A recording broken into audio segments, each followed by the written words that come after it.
It's my pleasure to welcome to talk to us today for Keynote Dr. Alison Brabban, who I think is well known to many people who are interested in psychological therapies for psychosis, and particularly those who are kind of working within, I guess, kind of more of a CBT framework.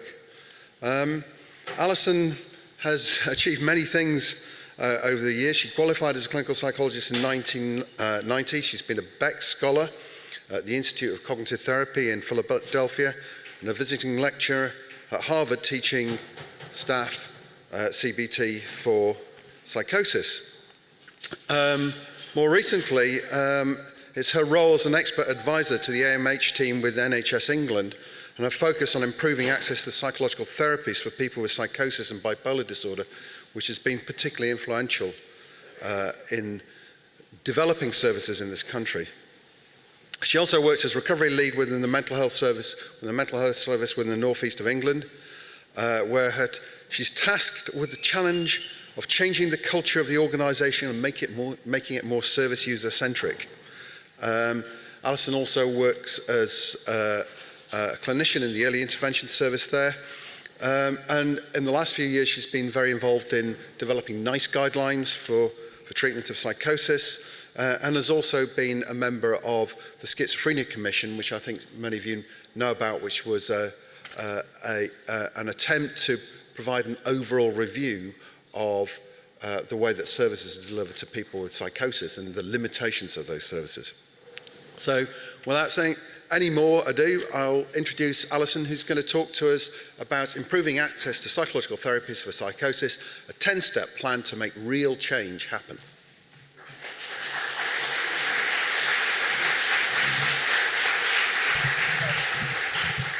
Ooh. Now I've broken the microphone straight away. Thank you very much, Richard, and not just thank you for that introduction. I actually want to thank you for a lot more. I'm here to talk about improving access to psychological therapies for psychosis. And Richard, you have made an enormous contribution to this. I don't think any book has influenced me as much as your book, Madness Explained, did back in, I think it was 2003. What that book did was really validate what so many of us had really believed for so long, that basically you could make sense of psychosis, that it was truly understandable. It also legitimized psychological therapists and psychologists, that they had a role in formulating and treating psychosis. And I think because of that, many people were basically inspired to start working with people who were presenting with psychosis. So I really genuinely don't believe I would be standing here today talking about the improvements that we've made and the kind of progress we've made in improving access to psychological therapies if it hadn't been for all the groundwork that you did. And I know that you've taken a personal battering for quite some of that over the years. So really, from me and on behalf of the millions of people who have been helped by you either directly or indirectly as a result of your work, thank you.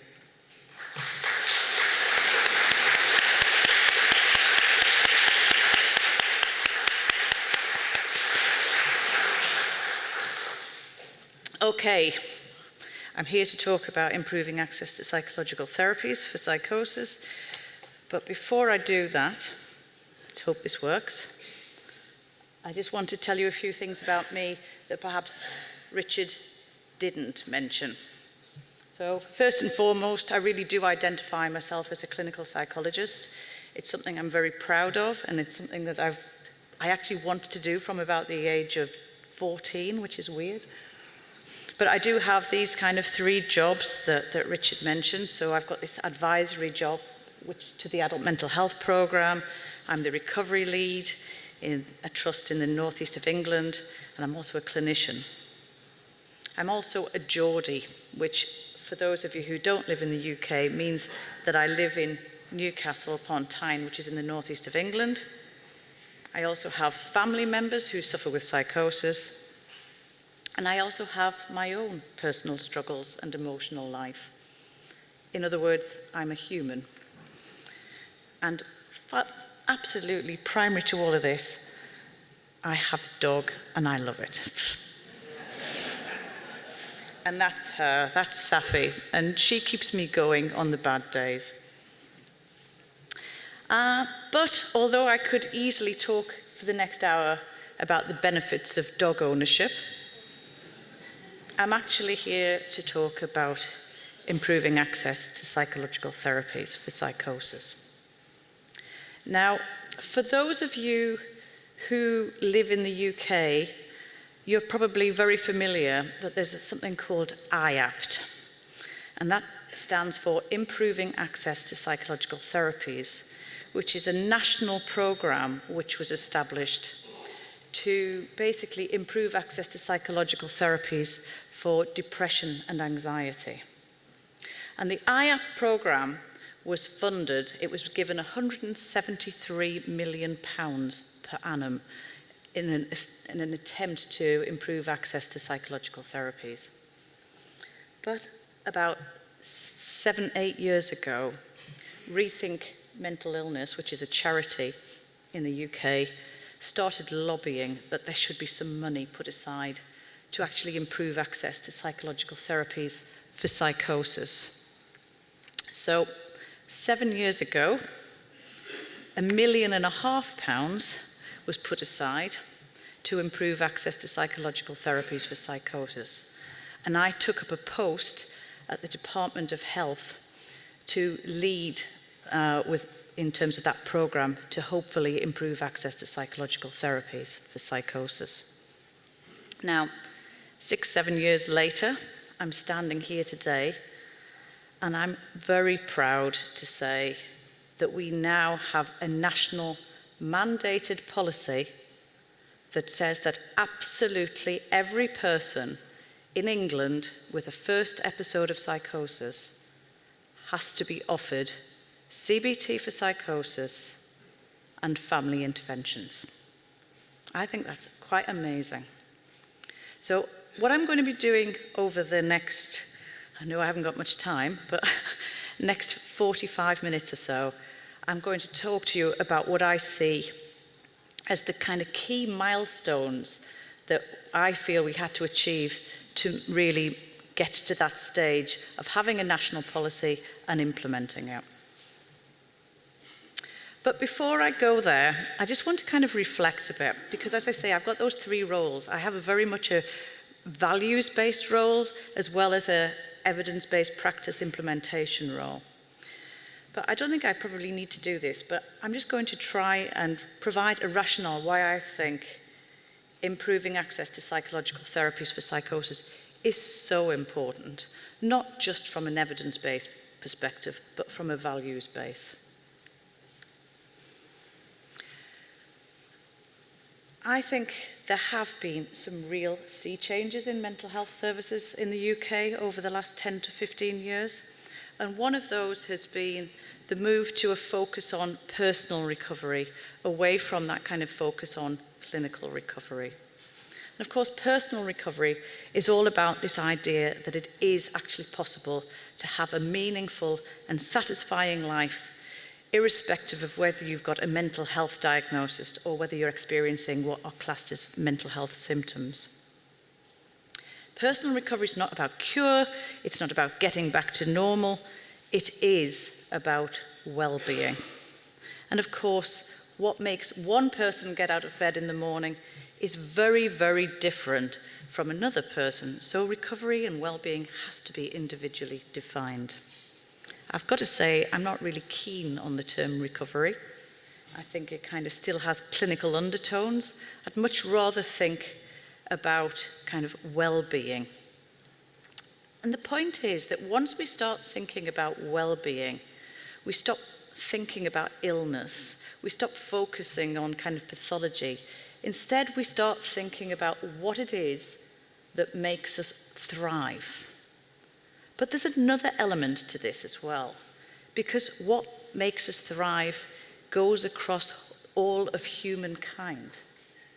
It goes across race, it goes across gender. It's a kind of, it applies to us all. There are some core things, and I've got to say this study of positive psychology, as we call it, there are a number of people who've looked at it. So you've got Seligman, you've got Ryan and Dishi, you've got Maslow, and they all come up with exactly the same things. There are some real key issues. I suppose what's interesting to me, are those things the same for someone who is absolutely, distressed emotionally? And the work of the of Mary Leamy and her team down in King's College did a review of the recovery literature. And they looked at what factors it was that people with mental distress said had made a key difference in terms of their recovery. And what she found was that there were 5 key factors that kept emerging. And these factors are often known as the Chyme Factors. Chyme being an acronym for connectedness, so feeling connected, especially to another person or persons, having a sense of hope, having an identity beyond that of a patient or a diagnosis, having some meaning to your life, or finding meaning in your experiences. And E stands for empowerment, having some sense of choice and autonomy. Now, what is interesting is, Richard said, I was part of the Schizophrenia Commission, and within that commission, one of the things that we did was we basically got the views of thousands of service users to talk about what it was they wanted from services and what they felt was missing. And this is what we heard. I heard this time and time and time again. What service users said they wanted and what they felt was missing primarily was to be listened to have their experiences and feelings validated, to be seen as a person and not just as a set of symptoms, to be given hope. Recovery and well-being was possible. So many people had never been given that message. The entire kind of focus had been on maintenance. And finally, to be given choice.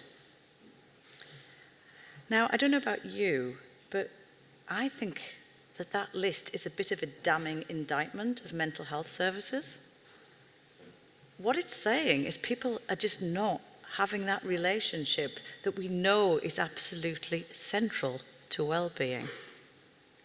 But it goes beyond there, because I used to give this talk quite a bit, and it was only one day it really struck me, hang on, we know about these Chyme factors, connectedness, hope, identity, meaning, empowerment, and then let's just think about what people are saying about what's missing. Guess what? Connectedness, hope, identity, being given a chance to make meaning of your experiences, and actually being given some choice or empowerment. So the absolute key ingredients that we know make a difference in terms of well-being and recovery were the things that were actually missing from mental health services. However, there is a bit of a glimmer of hope in this, because I'm here to talk about improving access to psychological therapies. And one thing that's also struck me when talking to lots and lots of service users is that there are a group of people who don't complain that those things are missing. And guess what? What seems to be a common factor amongst that group is that they've had access to some decent psychological therapy. So,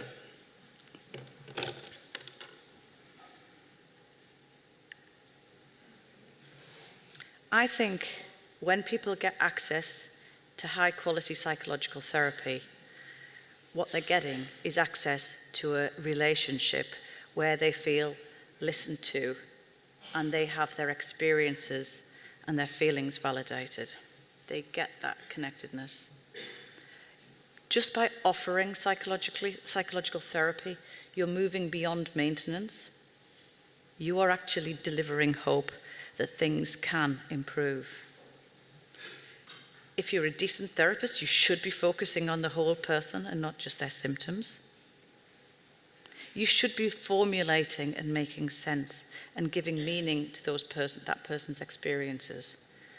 And in many cases, you will be providing strategies to self-manage. So you will be empowering that person to go on and have a better life. So if we know this can help, why isn't it available to all?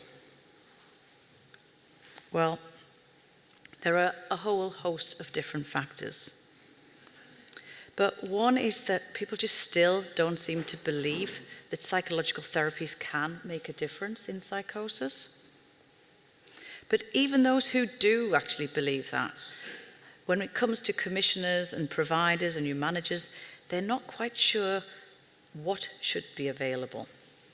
They've heard that there should be something psychological therapy, and so what does that mean, and what kind of training do staff need to have? They're not really quite sure what competencies people need to have. And I've got to say, I've come across mental health services that have been delivering psychological therapies, or say they're delivering psychological therapies. When I've checked what training people have had, they've had like 1 day of training. There's no way that person is delivering high quality therapy after a day's training.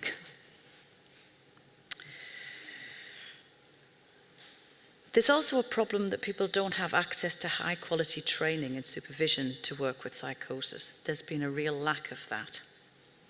And also, even when people do get access to that high quality training, there's also a problem that when they then go back to the workplace, they haven't got enough time to actually deliver the therapy because they've got so many other competing demands. And then, of course, we know that mental health services are struggling financially. And when there's a limited budget, people prioritize. And I've got to say, psychological therapies have always been seen as something of a luxury, a bit of the cherry on the cake. You know, if we've got any money left at the end, we'll invest it in psychological therapies. So, what has been the impact of this? Well, poorer outcomes. If people aren't getting what works, then they are not going to basically do as well as they would if they did get access to that. But also, if they're not doing so well, if people aren't getting the outcomes, they're using our services more, and therefore that does mean that people who could be thriving outside of mental health services could still be may still be using services, so there could be a case of increased spending. There's also a lack of service user choice. And I also think that people have had access to psychological therapies without sometimes the critical ingredients of actually what works. And I've got to say, I think CBT for psychosis in particular has been guilty, that we've heard people who have said they've had CBT, and in fact, I'm not quite sure what they've had access to. It sounds like they've had access to someone who has kind of tried to convince them that their thinking's wrong, or that they've kind of photocopied some kind of thought record and stuck it in front of them and said, fill that in, and that's been kind of seen as therapy. So unfortunately, what happens when you give people poor therapy is, first of all, they sometimes don't actually improve, or they don't actually get any benefits from it. But actually, I think, and we've touched on this throughout the conference, I think sometimes therapy can do more harm than good if it's not delivered in a kind of in an appropriate way.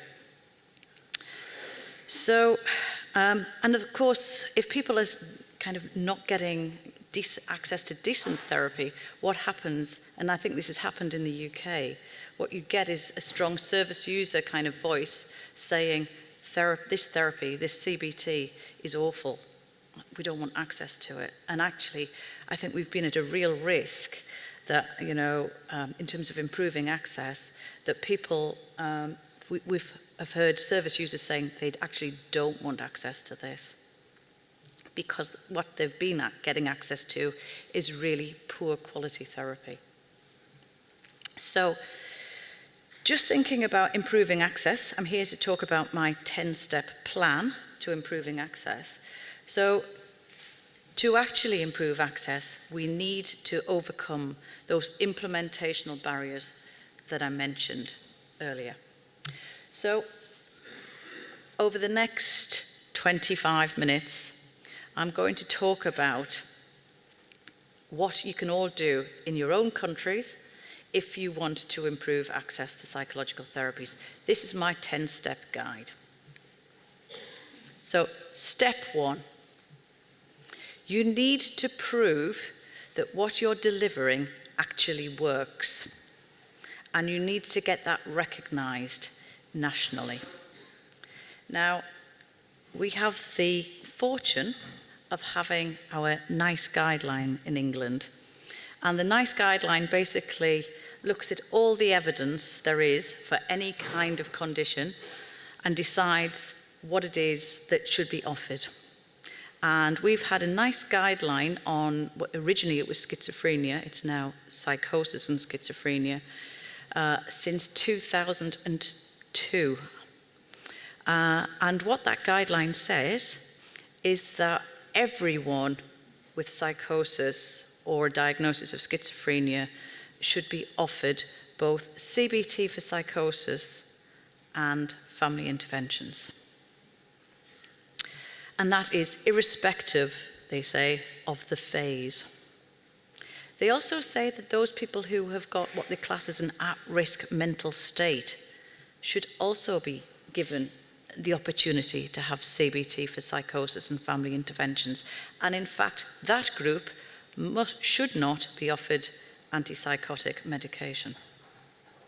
They also say, and this was pretty radical for the NICE guideline, that if people want a choice and they don't want to take antipsychotic medication, they should be offered the choice of going it alone with psychological therapy for at least a month before it's reviewed. So, if we are to implement the NICE guideline, then basically we need access to a whole range of different interventions. And NICE said not only does it work, they said that CBT for psychosis and family interventions are actually overall cost-saving interventions because the interventions, the costs of delivering them are actually offset by the savings that they make in terms of people using hospital beds. So, we have a NICE guideline. The problem is we've had a NICE guideline since 2002. And as Gronya said yesterday, evidence isn't enough. I was absolutely over the moon when the NICE guideline came out in 2002 saying all those things I've just said. And it just didn't make any difference. People just ignored it. So the next thing you've got to do in terms of my 10-point plan is you need to raise awareness of this, not only of how many people actually want psychological therapies and the lack of availability. So 10 years on from the original NICE guideline, I was involved, as I said, in the Schizophrenia Commission. And as part of the Schizophrenia Commission, we looked at availability of psychological therapies for psychosis across the UK. And from a number of audits, which were often done in places which had a real commitment to delivery, what we found was that less than 10% of people with psychosis were actually getting access to CBT for psychosis, and less than 3% of families were getting access to family interventions. So we had the opportunity within the Schizophrenia Commission to actually publicise this fact. And the conclusions of the Commission were that it's clear that a number of service users having access to and actually receiving these types of interventions remain low.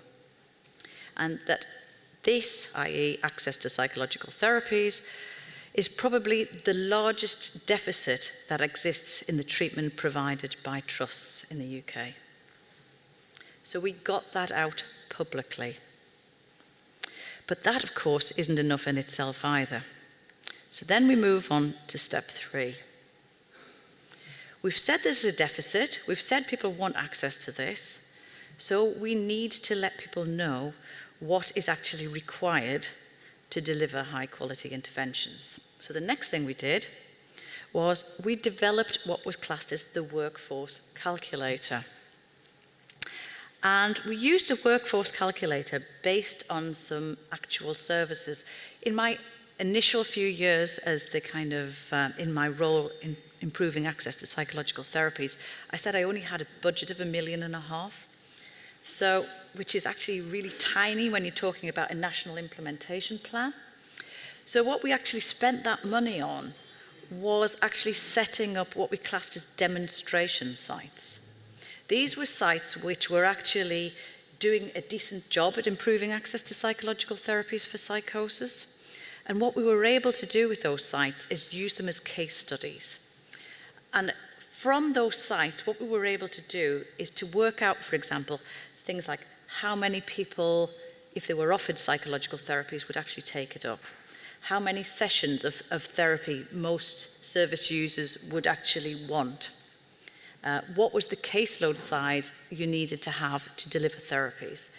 And basically using all that information, we developed this calculator where basically services could stick in their local incidents, look at kind of how many people from that figure would have a first episode psychosis.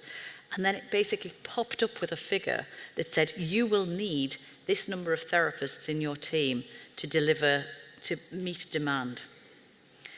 And believe me, jaws were dropping onto the ground when people were looking at the numbers that we were recommending.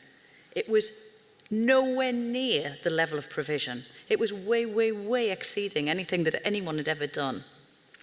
But at least it was giving a clear signal, this is what you require. And people were able to take that information and go to their local commissioners and say, this is what we're saying we need to have. Where's the money? And I'm going to come to that in a minute. The other thing we needed to do was, when people were looking at what was available locally, we needed to give people a clear idea of who they needed in their teams to be delivering these interventions. So we defined what we saw as a competent cognitive therapist and what was a competent family intervention practitioner. So this may surprise you, but we said that for people to be delivering CBT for psychosis, they needed to have good generic CBT skills. So we used as a proxy for those skills the level of training that they'd received. So we said that they needed to have had at least a year's training in kind of generic CBT. And then on top of that, they needed to have had specialist CBT for psychosis training. But of course, this is in the early days when there wasn't much CBT for psychosis training out there. So we said, if you haven't had access to kind of a specific CBT for psychosis program, you need to have either been a trial therapist, you need to have attended lots of conferences and workshops, but you need to have also had a lot of supervision along the way as well.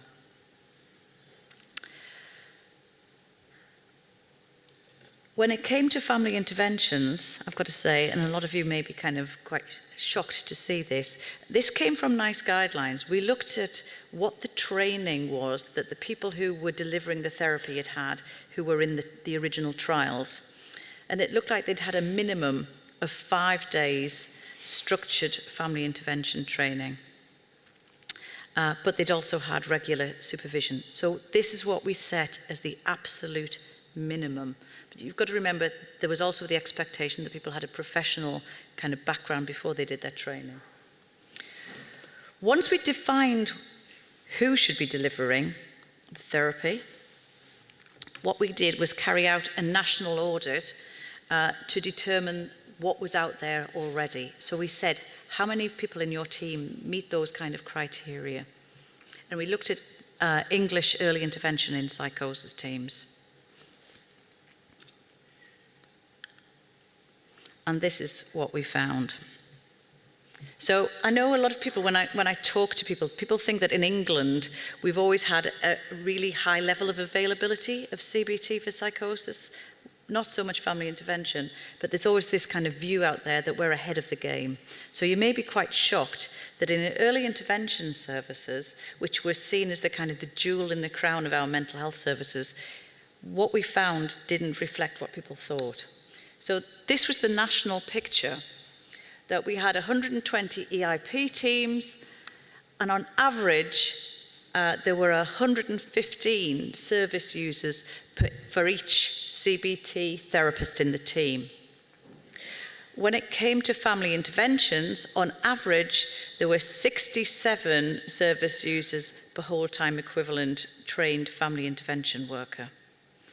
But when you look below those national figures and you look at the regional figures, some of them are quite shocking.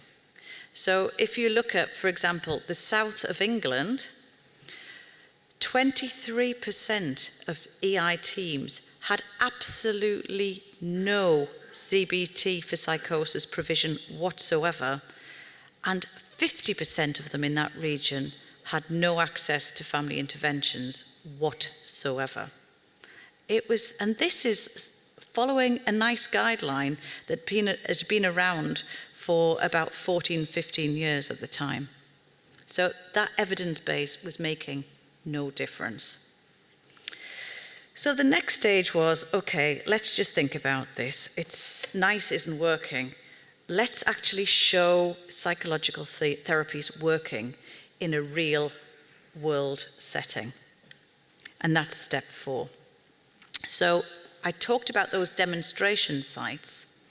What we did within the demonstration sites is we suggested that everyone had to start collecting routine outcomes. And first and foremost, no one believed that we would be able to do this working with people with psychosis. They said, oh, no one will fill in any outcome measures. What we discovered was that service users wanted to complete the outcome measures. It was the staff who were more cynical about it. But what we found, and this is in South London and Maudsley, which was one of our demonstration sites, that basically there was a significant improvement in recovery measures, significant improvement in well-being, and this is obviously amongst people accessing psychological therapies for psychosis.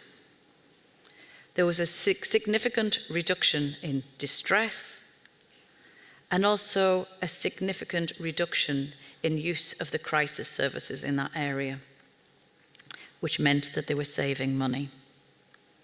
So we basically were able to demonstrate that basically this was cost saving, but it was also improving people's quality of life, it was improving employment status, and basically, you know, it was making a difference. So, step 5, we're building up our case here, but really the critical thing was to convince people with the power and the money that this was something that was worth investing in. And this is where we had some luck. Those of you in the UK may know this guy. He's called Norman Lamb, and he was a health minister at the time. And I've got to say, very sadly for him, he had a son with mental health difficulties. But it also meant that he had first-hand experience of looking for help for his son. And what he'd found was that psychological therapies was the only thing that had helped. So Norman Lamb was someone who was genuinely interested in psychological therapies and mental health. And so we invited him to our demonstration sites.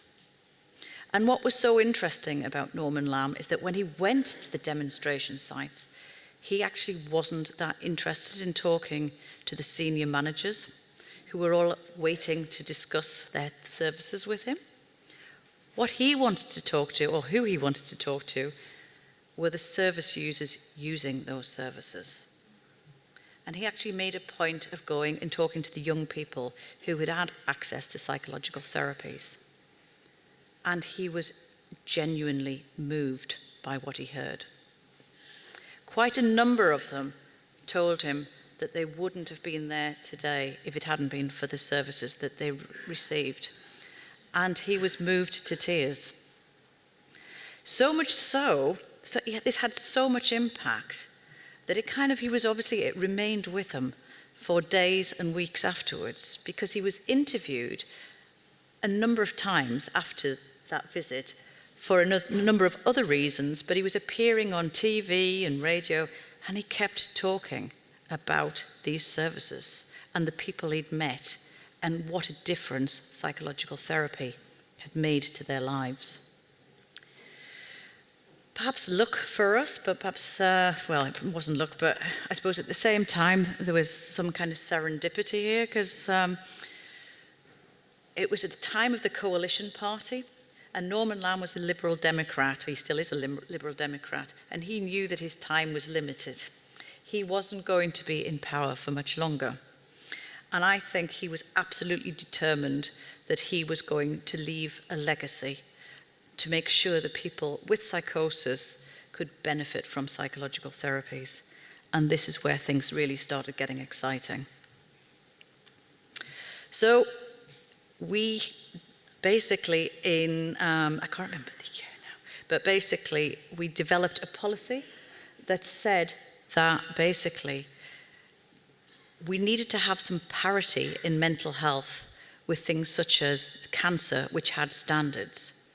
Now, we have a cancer standard in the UK which says that anyone who is presenting to a GP with concerns about cancer needs to see a specialist within 2 weeks. And so we argued that there needed to be the same level of kind of parity in terms of access to services, high quality services for people with psychosis. So this access standard said that 50% of people presenting with a first episode of psychosis should have access to a service that offers nice concordant care within 2 weeks of presenting anywhere. So people need to be seen within 2 weeks. But what was great about this standard is it was like the cancer standard plus, plus, plus. What it also said is that once you're in the service, you have to have access to high quality care. And that's not 50%, that's 100% of people in services have to have access to the full range of basically NICE recommended interventions, including CBT and family interventions. The problem was we didn't have enough therapists out there. We had people who wanted to work with psychosis, but they didn't have the training. So the next thing we did is we developed what we classed as a competency framework. And I'm aware I'm running out of time, so I'm not going to go into the details, but we made it absolutely crystal clear what competencies people needed to have to be delivering CBT and family interventions. And this became the basis of all future training going forward in the UK. The next point was we had an access standard, but we needed some money. And because there'd been the commitment to developing an access standard, we were able to use our demonstration sites to actually determine how much it would cost to implement psychological therapies on a national scale. And so what we got was £40 million for new therapist posts per annum going forward. and we also got £5 million for basically training people to do training in CBT for psychosis and family interventions. So we have the money, we know what people need to be trained in. The next thing was to actually set up some training courses. And we got the £5 million worth of investment, and we had 2 months to spend it. That's how the things work in the UK. Otherwise, we were going to lose the money. So we sat down on day one and we said, right, these are the competencies people need. Anyone in the UK, in England, who can deliver this training can apply to become a training provider, but you need to make sure that you can deliver this high quality training. And so what we did, we set up 9 CBT for psychosis training programs across England. And what they offered was a whole range of different types of training. One was a kind of a basic training to get you good, decent CBT skills. And that was for people who'd had no CBT training whatsoever. But those courses also delivered CBT for psychosis training for staff who had done CBT but nothing else. So this was like kind of getting up to a different standard. And we also had top-up workshops for people who'd done some CBT for psychosis training but were a bit rusty and who needed an update on where things were going. We also set up 10 family intervention training programs, or kind of funded 10 family therapy training programs across England as well. So some of those were already running, but we gave them funding so that they could take in more staff. So we needed to make sure, step 9, that we trained up sufficient therapists. And this was the uptake of the training in year 1. So in total, we had 388 staff training in CBT for psychosis and 549 staff training in family interventions. Now, this is just the start. This is year 1, and we obviously have to carry on doing this. So, final step, because this still isn't a fait accompli, is, and this is a really important one, and we haven't got there yet, this is something we have to do going forward. We absolutely need to demonstrate that this has made a difference. Because if it doesn't, the investment will stop. And we also need to show it makes a difference so that we can move forward and expand delivery beyond first episode cases. This needs to be something that's available for everyone with psychosis across the country. So one of the things we've done is started doing an annual audit to look at whether kind of delivery is going up and just check where it's at.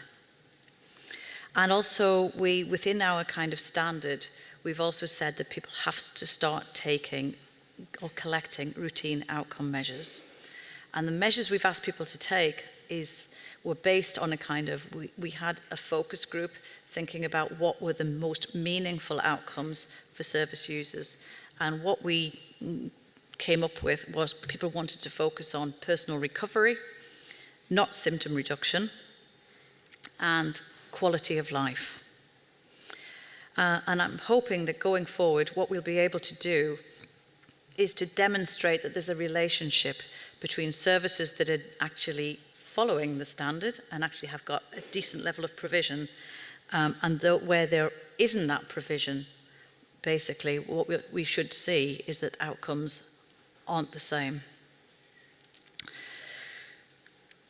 However, so that's the 10-point plan. Of course, it's never quite so straightforward. We definitely have some challenges. I think that there's a lot of gaming goes on in the UK, and we do absolutely need to make sure that our therapists, that the quality of therapy that gets delivered remains high. But we also need to make sure that therapists basically remain with the freedom to take an individualized, needs-led approach. And I think there's been lots of concerns about this, that when we're saying we're going to people need to implement CBT for psychosis or family interventions, that they feel that they're going to have to follow some kind of cookbook. That's definitely not the case. The idea is that if people have got appropriate training and appropriate competence, then they can decide what is the best approach to take when they are actually sat in front of someone who is experiencing psychosis or distress. The other thing is about reliability of reporting. We're still relying on services to be relatively honest about what's happening out there.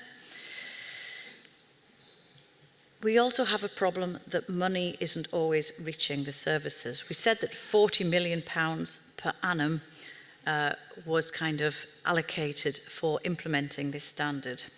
Now, I know there are people out there, Claire, who are cringing and cursing because that money never got to their service, and basically they're feeling they're being penalised to offer much more without any funding to do it. So that's something we're having to kind of focus on. We also have to make sure that there is continued investment in this area, and it isn't just a one-off. And finally, I think that the other thing is that we have to make sure that service providers and commissioners recognise that when we say that people need access to NICE concordant care, as is found in the NICE psychosis guideline, what we're saying is that that is an absolute minimum. That doesn't mean that that's all that should be delivered. People need choice, and people have a whole range of different needs. And so you need to have a range of services and interventions available to people. The other problem is that not everyone is happy about doing outcome measures, so measuring impact is going to be a real challenge going forward. And finally, I think this is really important, that what we don't want is services to turn into a kind of a production line where everything becomes so standardized that people basically, you lose the individual within that. And we really need to make sure that that the kind of values and flexibility of service provision doesn't get lost within standardized procedures. So I'm aware I'm over time, so I am going to stop there. And if there are any other further questions that I haven't covered, we can do them now, or alternatively, people can email me. So thank you very much.